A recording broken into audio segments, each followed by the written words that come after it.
काठमाडौँका सुकुम्बासी त के देशैभरिका सुकुम्बासीहरूले बालन सरकार आएपछि थाहा पाउँछन् भनेर भनेको थियो। त्यो भरे खोजेर हेरिदिनु होला। भरे राति नभए भोलि बिहान कतिखेर उज्यालो हुँदाखेरि तिनीहरूका ढाडमा घरमा डोजर चल्छ। त्यो त सरकारी जग्गा होला नि त। नहुने गरिब सरकारी जग्गामा त बस्छ त, गएर अनि यहाँ बस्नु दिँदैन नि त। कसका जग्गामा बस्छ त? त्यतिकै राजदरबार हत्याकाण्ड भएको छैन, यहाँ कोही बोल्दैन। त्यतिकै हिन्दू राष्ट्र गएको छैन यहाँ। आज राजा ज्ञानेन्द्र किन भागेर हिँड्छन्? ल्याउ भन्दा आउँछन्, उहाँको परिवारै सिद्धिन्छ यहाँ आउँदा। त्यति कुरा बुझाएको छैन। धेरै अप्ठ्यारो स्थितिमा आज हाम्रो देश फँसेको छ। भू राजनीतिकमा देश फँस्यो। अहिले देश कसले चलाएको छ? सिंहदरबार कसले चलाएको छ? प्रधानमन्त्रीलाई कुनै नागरिकले भेट्न पाउँछ? सांसदले, नागरिकले भेट्न पाउँछ? ल एउटा नागरिकले भेटोस् त, साधारण नागरिकले।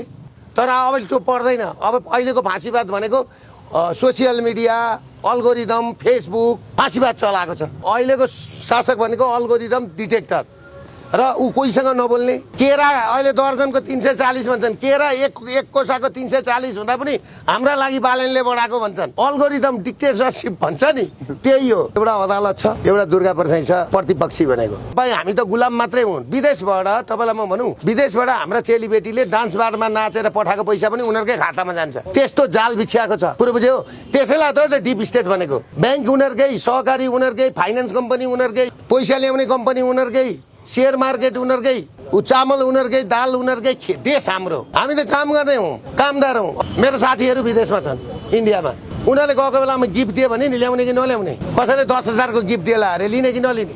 कमसेकम पहिलाको सरकारले त त्यति त छोडिदिएको थियो। 1 किलो 5 किलोसम्म भएको थियो। 5 किलो होइन, त्यहाँ त बोर्डरमा बस्ने मान्छेले के गर्थ्यो भने 5 किलो चिनी ल्याएर दुई टिप गर्दाखेरि नि परिवार चलाएको थियो। त्यस्ता लाखौँ मान्छे बोर्डरमा थिए। आज ती गरिबहरूको होइन, ती गरिबहरूको पेटमा लात हाने कि हानेन? कागती रोपेर सुन्तला पाइँदैन क्या? यिनीहरू कस्तो परिवारबाट आएको, कस्तो फ्यामिलीबाट आएको? 1 किलो नुन नकिनेको मान्छे, 1 किलो चिनी नकिनेको मान्छे, 1 किलो पिठो नकिनेको मान्छे। दुःख भन्ने कुरो, पीडा भन्ने कुरो थाहा छैन। कुरो बुझे होइन? तर हामीले दुःख बुझेको छ क्या। म एउटा भैँसी पालेर आएको मान्छे, दुःख बुझेको छ नि।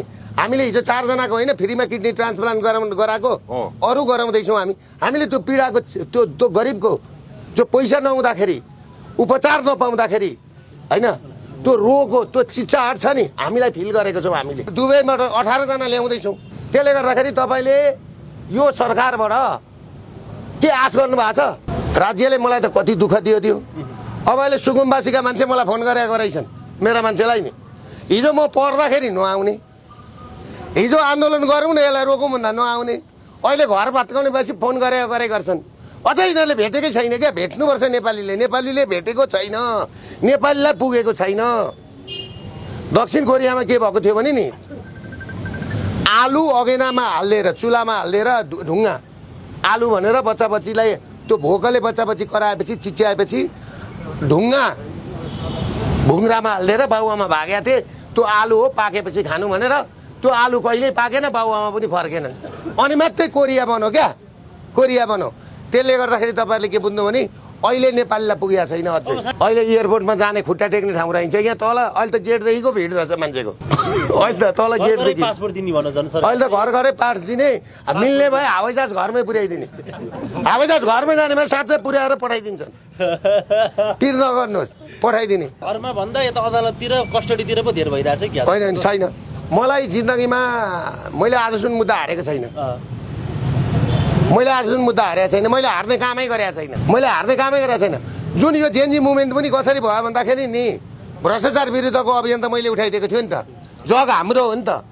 तर अर्काले घर बनायो, त्यसले गर्दाखेरि यो घर कच्चा छ क्या। यो जेएनजी मुभमेन्ट कसरी उठ्यो भन्दाखेरि हाम्रो प्लानमा उठेको। प्रधानमन्त्री बन्न मैले गरेको होइन नि, मैले त गरिबलाई धनी बनाउन, त्यो खोलाको डिलमा बसेको मान्छेलाई कसरी घर बनाएर राम्रो बनाउन सकिन्छ।